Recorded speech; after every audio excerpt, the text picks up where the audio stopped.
और पाकिस्तान का युद्ध अब भयंकर रूप लेता जा रहा है। पाकिस्तान तालिबान के हमलों से इस कदर बौखला गया है कि उसने अपनी खीस अफगान शरणार्थियों पर निकालनी शुरू कर दी है।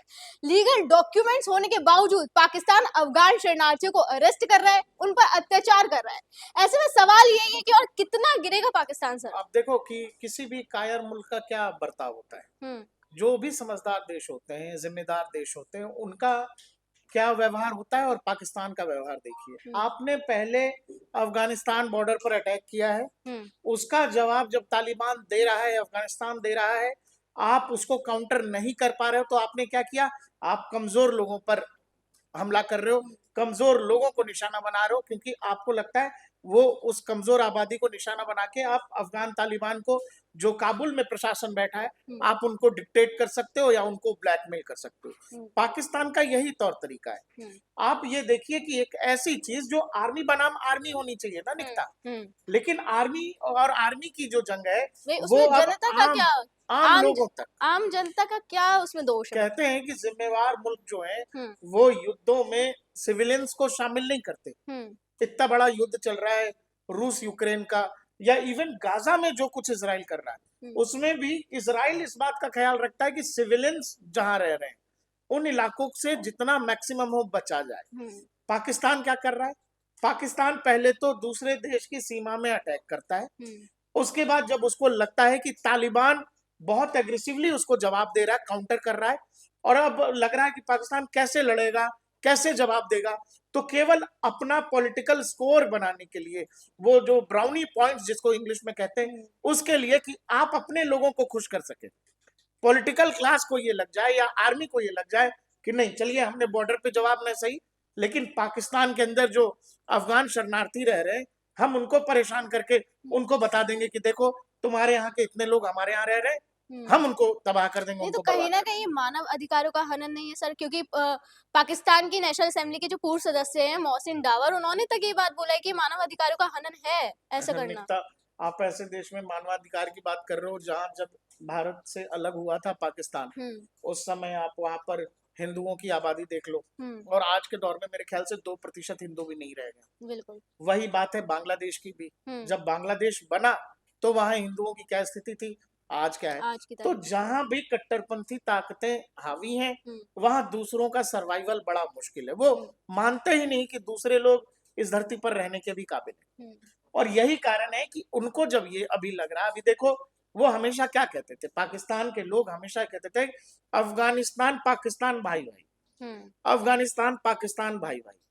जब अमेरिका का ऑपरेशन चल रहा था तालिबान के खिलाफ, अलकायदा के खिलाफ अफगानिस्तान में, अफगानिस्तान की पहाड़ियों में, तो वहां रहने वाली बहुत बड़ी आबादी जो है अफगानिस्तान बॉर्डर से डूरन लाइन होते हुए पाकिस्तान में शामिल हो गई। उनको लगा कि जान बचाने के लिए म्यांमार से चल के रोहिंग्या हमारे यहाँ आए हुए हैं, म्यांमार से निकले वो, म्यांमार के बाद वो बांग्लादेश में घुसे, बांग्लादेश से होके फिर वो हमारे यहाँ आ गए।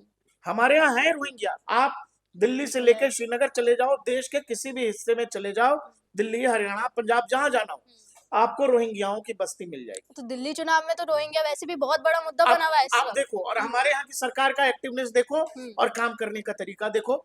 हमारे यहाँ क्या है, लोगों में गुस्सा है, नाराजगी है, लेकिन हमारा वो नहीं है कि वहां के प्रशासन जाकर के उन लोगों के साथ मारपीट कर रही है, बर्बादी कर रही है, कि जबरन उठा करके कहीं लेके फेंक दिया, ऐसा नहीं।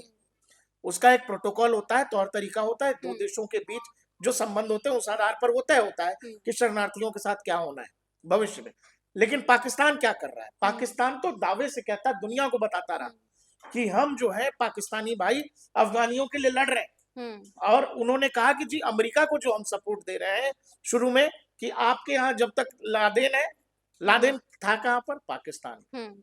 लादेन को अमेरिका अफगानिस्तान में खोजता रहा और ये अपने यहाँ बिठा करके रखा हुआ था इन्होंने अहमदाबाद में, और ये पूरी कहानी दुनिया जान रही है। लेकिन अब देखो कि जब छोटी सी लड़ाई है, छोटी सी लड़ाई है, आपने एयर स्ट्राइक किया, और एयर स्ट्राइक क्यों किया? बस दिखावे में, क्योंकि आपको लगता है कि आपके पास एयर पावर है, आपके पास बड़ी मिलिट्री है, तो उसका दबाव देकर आप अफगानियों को डरा देंगे, पठानों को डरा देंगे, तालिबानियों को डरा। अरे भाई, जो लोग लड़ते ही हैं, जिनका जॉब है लड़ना, वो अपने घर में नहीं लड़ेंगे तो मिडिल ईस्ट चले जाते हैं लड़ने, ऐसे लोग हैं वो। आप उनको लग रहा है कि बम बारूद और ये फाइटर जेट से डराने गए थे उनको, आपने हमला तो कर दिया, उसके बाद जो जवाबी कार्रवाई हुई तो उसका जवाब देते जब आपसे नहीं बन रहा है तो आपने मासूम और निहत्थे लोगों पर जो है अत्याचार करना शुरू कर दिया है। जो लोग शरणार्थी, शरणार्थी कौन होता है? शरणार्थी वही होता है जो अपने देश में अपनी जमीन पर प्रताड़ित हुआ, वो नई जगह बस जीने के लिहाज से कि भाई जिंदगी जीनी है तो चलो कोई नई जगह चले जाते हैं, ये वो शरणार्थी हैं निकिता। जो अमेरिका का ऑपरेशन जो अफगानिस्तान में चल रहा था उस दौरान वो लोग पाकिस्तान में बड़ी तादाद में वो आम लोग आ गए थे। अब पाकिस्तान उनको निशाना बना रहे, क्यों? क्योंकि वो अफगानी।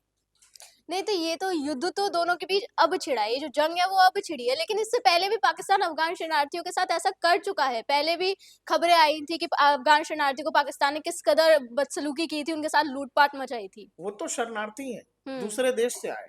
पाकिस्तान अपने लोगों के साथ क्या करता है, जो बलूचिस्तान में रह रहे हैं, जो सिंध में रह रहे हैं, या कराची के लोगों के साथ आप इन पंजाबियों का बिहेवियर देखो। मैं पंजाबी उनको कह रहा हूं जो इस्लामाबाद में बैठकर पाकिस्तान की हुकूमत चला रहे हैं, वो लोग जो पाकिस्तान की आर्मी चला रहे हैं, मैं उन पंजाबियों की बात कर रहा हूँ। इनकी आबादी पाकिस्तान में सबसे कम है प्रतिशत के लिहाज से, लेकिन चूंकि इनके पास पैसा है, संसाधनों पर इनका हक है, आजादी के समय जब ये गए तो पैसा भी इन्हीं के पास था, जमीन भी इन्हीं के पास था, तो पूरे पाकिस्तान को इन्होंने डिक्टेट किया है। और उस आधार पर ये पाकिस्तान के भी अंदर जो बलूच हैं, जो बलूचों का शोषण करते हैं, वहां बलूचिस्तान के इलाके से तमाम जितने भी मिनरल्स हैं, खनिज है, सबका इस्तेमाल पाकिस्तान केवल उस इलाके के लिए करता है जहां अधिकतर पंजाबी रह रहे हैं और बलूचों को कुछ नहीं मिल रहा है।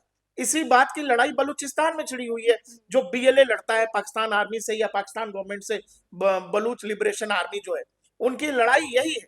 वो सीपेक पर हमला इसीलिए वो लोग करते हैं, जितने भी चाइनीज प्रोजेक्ट हैं उस इलाके में उन पर हमला इसीलिए होता है, वो चाहे one road one belt project हो, उन पर हमला इसीलिए होता है कि भाई आप हमारे यहाँ की जमीन, हमारे यहाँ के संसाधन सब कुछ इस्तेमाल कर रहे हो, लेकिन ना हमको नौकरी मिलती है, ना हमको किसी तरह की कोई सरकारी सुविधा दे रहे हो, और सब कुछ जो मिल रहा है हमारे यहाँ से उठा के आप पंजाबियों को दे दे रहे हो, और जो कुछ है वो छीन लिए जा रहा है। तो इसीलिए उस पर लगातार बीएलए के लोग अटैक करते हैं, ये उन पर भी जुल्म ढाते हैं अपने लोगों पर। तो यही कारण है। तो जो लोग अपने लोगों के नहीं हुए, जो अपने देश के लोगों पर जुल्म कर रहा है, उसके लिए शरणार्थी जो दूसरे देशों से आया है उस पर जुल्म करना कोई बड़ा मुश्किल नहीं है, लेकिन ये कायरता है। इससे बड़ी कायरता क्या भाई? देखिए, दुनिया की इतिहास में आधुनिक मॉडर्न वॉर में जाएंगे ना, तो उस इतिहास में सबसे बड़ा सरेंडर जो है वो इसी बुज़दिल आर्मी ने किया है। 93,000 की संख्या में इन लोगों ने बांग्लादेश के वॉर के समय बाकायदा मेमो साइन किया है भारतीय सेना के सामने। आप मॉडर्न हिस्ट्री में जाएंगे तो उतना बड़ा सरेंडर किसी सेना का मिलेगा नहीं। जो सशस्त्र सेना है, हथियारों के साथ, दल बल के साथ, कोई इतनी बड़ी सेना, उसने सरेंडर कर दिया। ये ऐसे ही लोग हैं। तो जब ये इनको पता है कि ये तालिबान से नहीं लड़ सकते, तालिबान के लड़ाके इनके छक्के छुड़ा देंगे, तो इन्होंने क्या किया?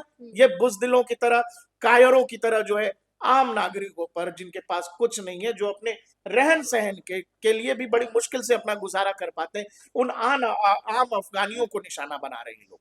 भाई इधर पाकिस्तान अफगान शरणार्थियों के साथ ऐसा कर रहा है, तो भाई ईरान भी पाकिस्तानियों को बाहर का रास्ता दिखा रहा है उधर। तो आप देखो ना, जो करोगे वही मिलेगा। और ईरान और पाकिस्तान तो वैसे भी कभी दोस्त नहीं है। पाकिस्तान के अंदर रहने वाले ये जो पंजाबी हैं, जब अब अपने ही लोगों के नहीं है तो ये ईरान के कहां से होंगे? ईरान तो वैसे भी शिया मुल्क है। दुनिया में इस्लाम के अंदर शिया बनाम सुन्नी की भी एक बड़ी लड़ाई है। तो पाकिस्तान के अंदर भी ऐसे बहुत सारे लोग हैं जो जिनका मानना है कि ईरान दुश्मन इसीलिए है क्योंकि वो शिया मुल्क है। नहीं, ईरान भी इस वक्त कहीं ना कहीं भारत को खुश करने में लगा हुआ है, जहां तक खबरें। भारत और ईरान के संबंध बहुत अच्छे हैं। भारत और ईरान के बीच कोई किसी तरह का डिस्प्यूट नहीं है। हमने तो चाबहार पोर्ट भी वहां पर लिया है। और इसी बात से दिक्कत पाकिस्तान को भी है। पाकिस्तान को दिक्कत यह है कि ईरान एक मुस्लिम मुल्क है, बावजूद इसके हमारे अच्छे संबंध है। मिडिल ईस्ट के बहुत सारे देश हो, चाहे सऊदी अरब हो, यूएई हो, कोई भी देश, उनसे हमारे संबंध बेहद अच्छे हैं। जबकि अब मिडिल ईस्ट के देश पाकिस्तान को पूछते नहीं। एक दौर ऐसा था कि पाकिस्तान के हुक्मरान बकायदा कटोरा लेके जाते थे, सऊदी अरब से कुछ ना कुछ उनको मिल जाता था। अब सऊदी अरब या मिडिल ईस्ट का कोई भी देश एंटरटेन नहीं करता है। वही पाकिस्तान कहीं ना कहीं अपनी हरकतों से बता ही देता है कि वो कितना गिरा हुआ देश है और न जाने आगे और वो कितना गिरेगा। बहरहाल अभी के लिए इतना ही। आप देखते रहे GNP इंडिया।